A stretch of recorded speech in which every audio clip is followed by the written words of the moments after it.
So this woman says he was in the mode of 1 minute, I want to help you. That was the mode. And straight from that, turned into savage mode. This is the face, Ernesto Williams, who we are talking about. Okay? Shirley Strawberry's husband, you know, the one who reads those strawberry letters, the one that, you know, she's giving advice. Now, I don't know if she's still giving advice, and if she is, Lord help her.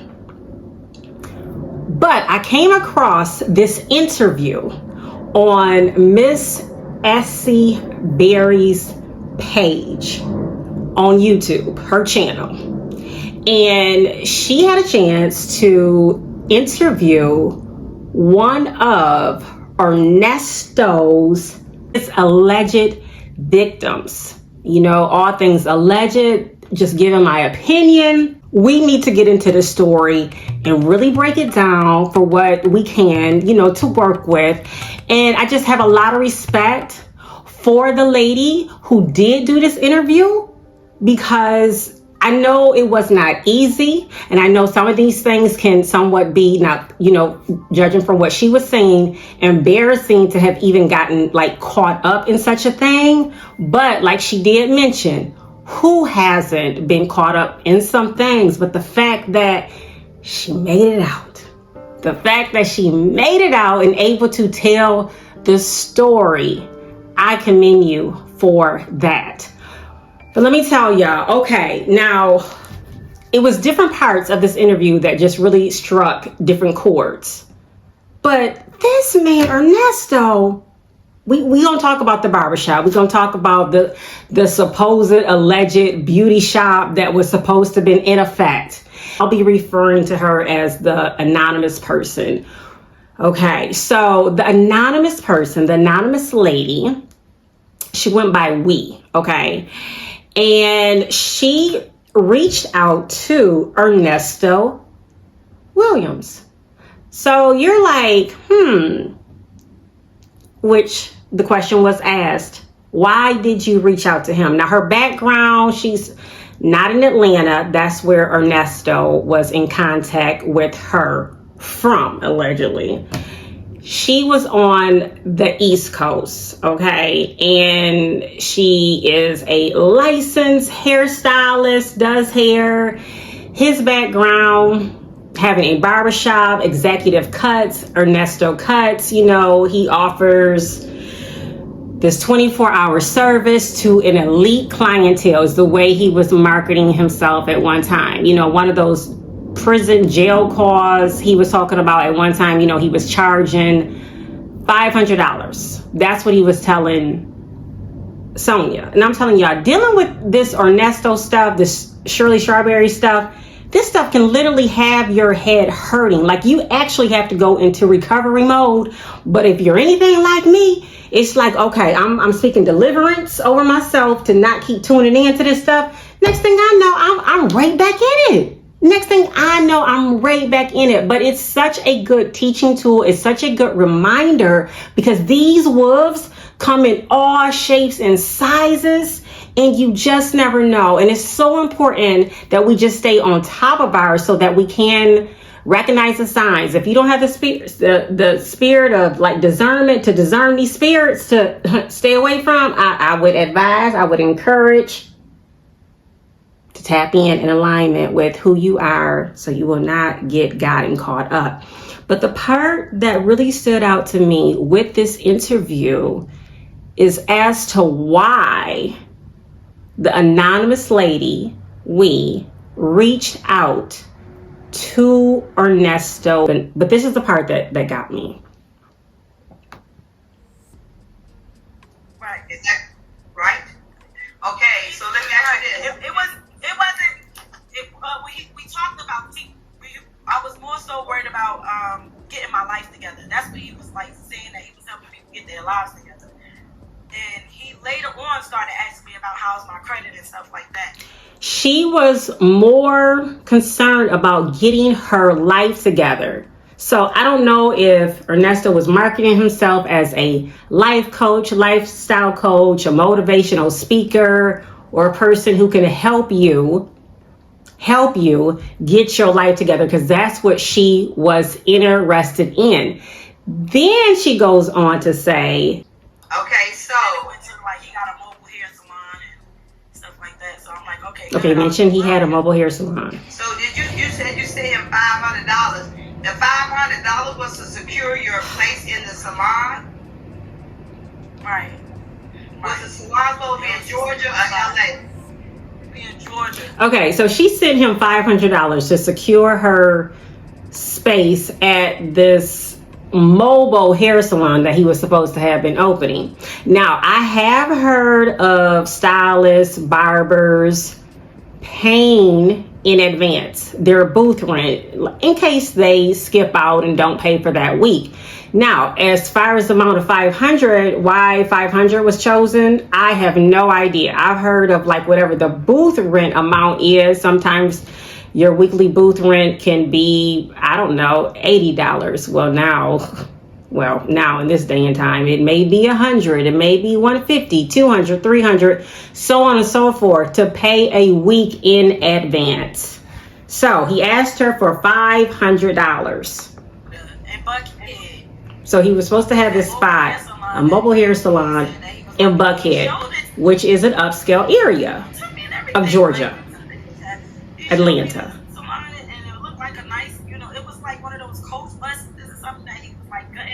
She said it was a coach bus that's what it looked like, that he was gutting out. I don't think it was complete, y'all. I don't think it was complete. But she sent the $500. Now, in the course of this exchange, go to the interview if you want to, check it out fully. But during the course of them doing calls, whether they were FaceTiming each other, speaking on the phone multiple times, it came a time when it did go to personal things that she mentioned. Personal, meaning what things that she has gone through private information that you just don't share with everybody, that you may share, say, with an extremely close friend that you can trust, or maybe a licensed therapist, a counselor as such, of things that have happened to you. If you understand where I'm going with this, please, work with me here without me saying too much, because I'm just trying to keep it still YouTube friendly guidelines, okay? So she opened up. So obviously he has a mastermind of deception to get people comfortable into talking about overly personal things. Just look at him. Look at him. Already got a plan. On the phone right now. Probably putting together some type of scam or, some type of situation to con somebody. So she's opening up to this person. So now he has an opportunity to take that personal information and weaponize it against her or whoever for his benefit, for his glory. So he busy talking about, the people that he knows, the people that he's connected to, so to speak. I mean, I don't know exactly what these conversations consisted of, but sometimes with people like Ernesto, it's like a pick-me-up. If one person is talking what they're going through, downtrodden information, I'm not saying that this is her. I'm just giving like an overview scenario type of situation. And then you're the one who appears to be on top of the world, life going accordingly. And then that person has a listening ear to listen to all of your dreams and aspirations and things that have came to pass, what kind of car you might be driving, who you're married to, what type of parties you're going to, what type of clientele you're attracting to, what type of clientele you're attracting, and what you can possibly do to help change this person's life. So yes, she gives him this $500. Then he asks her, does she have a car? Well, guess what? That turned into another $500 that he wanted from her to possibly help her with helping her get a car. All he wanted was $500, and then I guess he was possibly going to pay the rest for the car. He wanted to help her, so to speak. That's what he had her thinking. Now, y'all tell me, who wants to help you that much? Who wants to help you that much and then expects nothing from you? He started asking about her credit because, see, what he wanted in return was basically eventually to ruin her situation even more so. So $1,000 is $1,000. So that's what she's putting out there, allegedly, that she's lost from him. She even went so far as to say that she reached out to Shirley Strawberry to let her know what had happened. This being his wife, to try to warn her what type of man he is. So Shirley and Ernesto, they got married in the year 2015, according, to, Googling this information. This young lady, this hairstylist, she was in contact with Ernesto in 2016. Okay. That's the year that she estimated, that she was speaking on.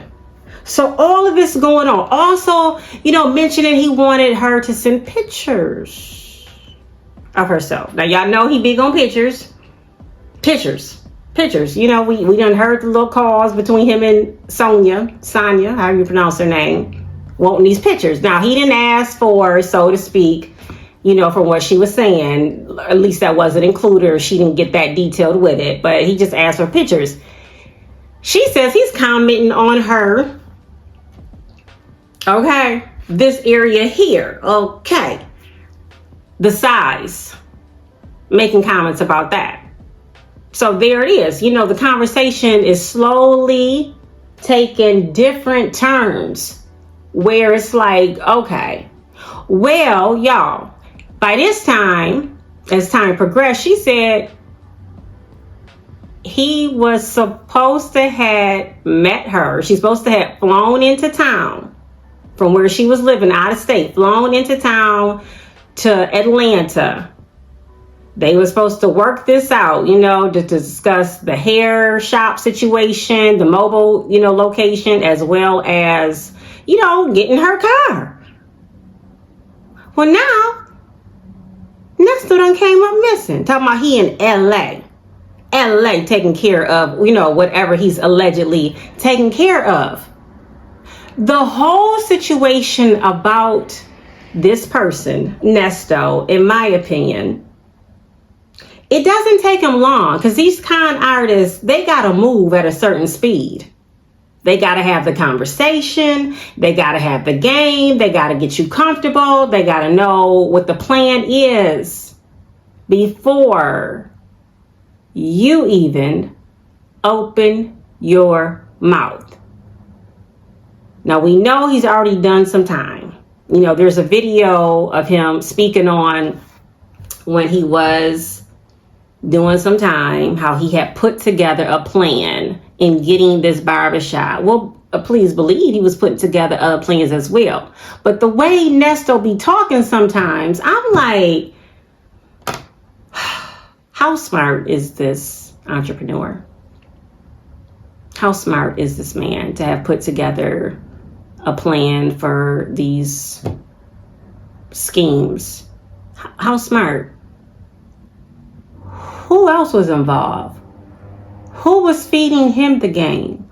Not that it matters, but it's like once you let somebody get a hold of your mind and then they convince you of how much money can be made with these different scams, before you know it, you're in too deep. You're in above your head. You're in to the point where, okay, now you doing all types of illegal things. He learned the game from somebody. I don't know what his system in place was. We don't know. But the way he comes off, the intelligency, if that's even a word, the level is just, it's just almost alarming. Because y'all remember, those who've been keeping up with those jail calls, y'all remember when, talkative, won't stop. She just talks nonstop. When Sonia was talking about credit, she busy explaining things to him about credit, but yet he's supposed to be the credit guru.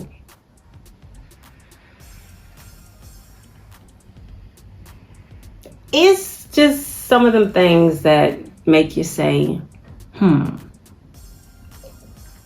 Now, the young lady who goes by the name We during this interview, she said that Miss Shirley never did respond or get back with her when she did reach out to her through social media about Nesto.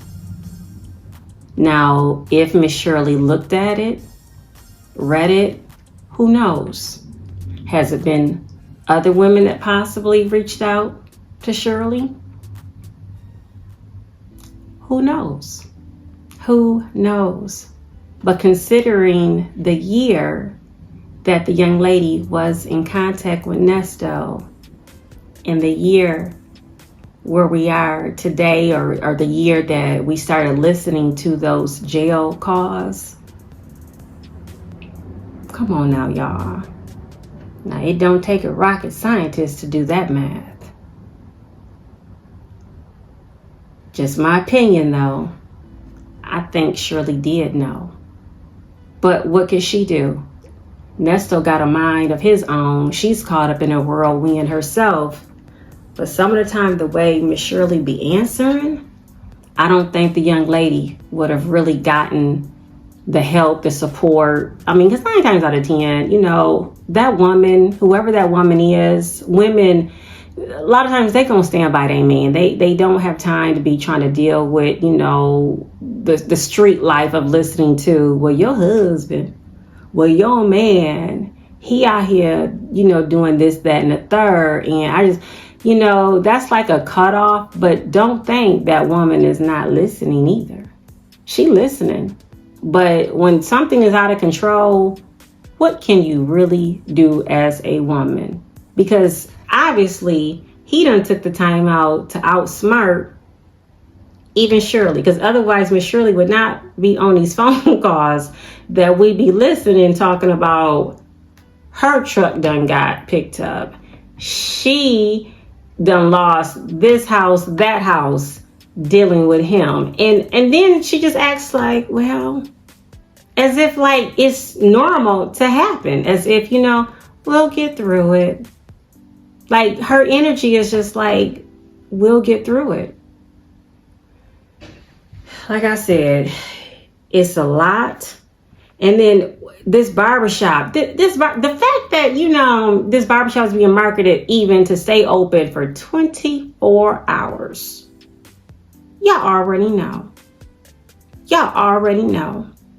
What good is going on at certain wee hours of the night, of the morning? Because sometimes you ain't up to no good. And if this barbershop was being marketed as an upscale, exclusive membership. Now, when I was looking at the reviews on Yelp, when the barbershop was in existence, the haircuts were $50. Okay, and again, think about the year that was. 2015, so to speak. Now, when I was looking at some footage that I came across on the barbers, to me, if you're marketing a location to be upscale, exclusive membership, now don't get me wrong, the everyday person, that's honestly where your money is coming from, because some of these celebrities or people in position, that's supposed to have the money to pay whatever this $500 he was talking about. I don't know who he was talking about that was paying that much, because, you know, when I went, like I said, did my little research, I saw $50 for a cut. So I don't know if he was, you know, people were making appointments and he was doing private house calls and somebody paying him $500. I don't know. But and no shade, no disrespect, you know, to the ones that I saw that was, you know, operating as barbers at this location, but it just didn't come off to me the presentation, the appearance of being an executive place. Because I'm thinking of the barbers, how they look, let's say, of the 50s, the 60s, even the 70s, so to speak. It was just a certain prestige of how, not only how the barbershop looked, but the presence, what that barber embodied.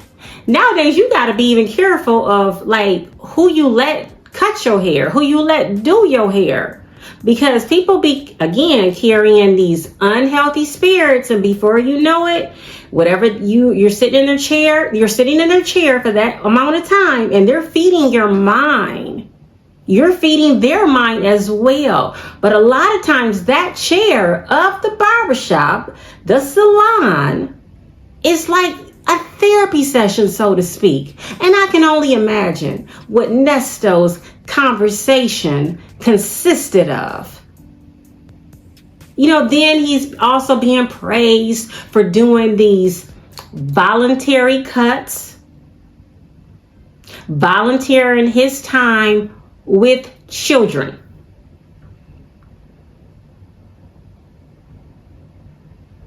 At Shepherd Center. That was a location, that's a location that was next door on Peachtree in Atlanta, in Buckhead, that was mentioned in an article. Oh gosh. And again, digest that how you see fit. Just a lot of red flags. And I'm just sitting here, you know, thinking like, wow.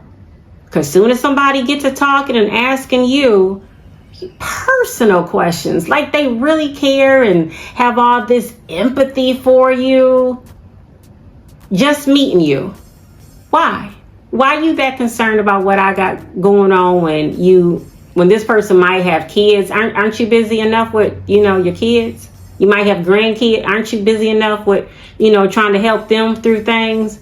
Don't you have a wife, or, you know, maybe a mom, a dad, or sisters, aunties, cousins that know you,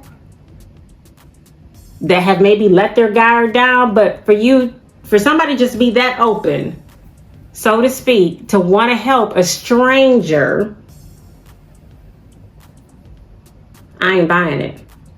Again, we have to take our time. We have to get to know people, because everybody out here, not everybody, but some people out here just run all types of games, and they are seeking who they may devour, because it seems like it's always going to be somebody that's going to give in and say yes, and ain't no telling how many people. But it'll probably be, you know, some more eventually that'll come forward if they choose to. You know, that's their business. But it's just messed up that people like this, but they do, because we live in a world where we have good and evil. And if we can recognize the signs, it's up to us to make that choice.